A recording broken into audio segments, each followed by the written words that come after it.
At eto nga ay nabot na ako ng kaputukan ng araw hindi pa rin ako nakakadala Wala nga rin akong marinig kung di nila ako lang din ang aking pangate.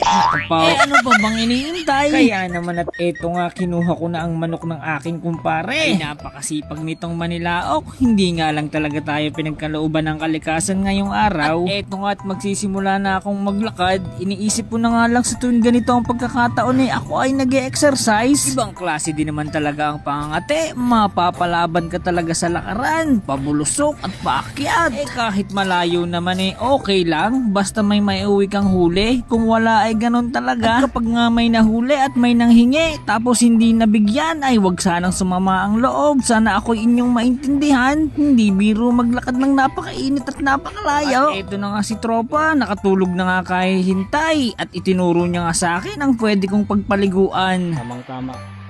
Yung spot natin may pwedeng paliguan. Ligo muna tayo. Pampa-cool down. Alright.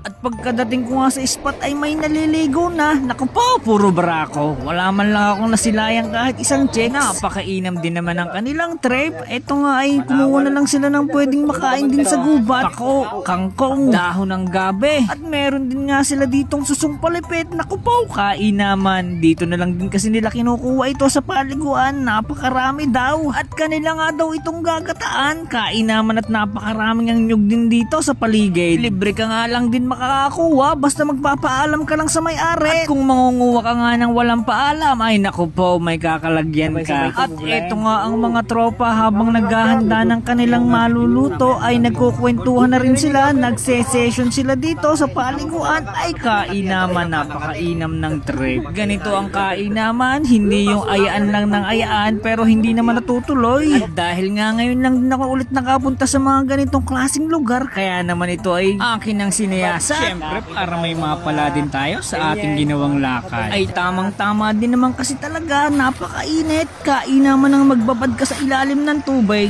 Bukod kasi sa napakalamig talaga ng tubig dito, parang may yelo, ay talaga namang marirelax ka sa iyong mga makikita. Mas okay talaga ang mga ganitong klaseng lugar kesa naman nasa may bahay ka, lagi mong maririnig ang inyong kapitbahay, parang laging piyesta. Panay-panay ang kantahan, abay kainaman kung mainam ang boses ay hindi naman. At kung titignan mo nga ang tubig, lalo kung namimingwit ka ay mapapaisip ka, napakalaki siguro ng mga igat dito. Ay masisiyahan ka din naman talaga mga idolo pagka ganito ang lugar na papangatian mo.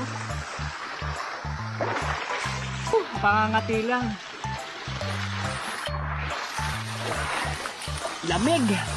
Tamang-tama sa napakainit na panahon ngayon mga idol. Kain naman talaga.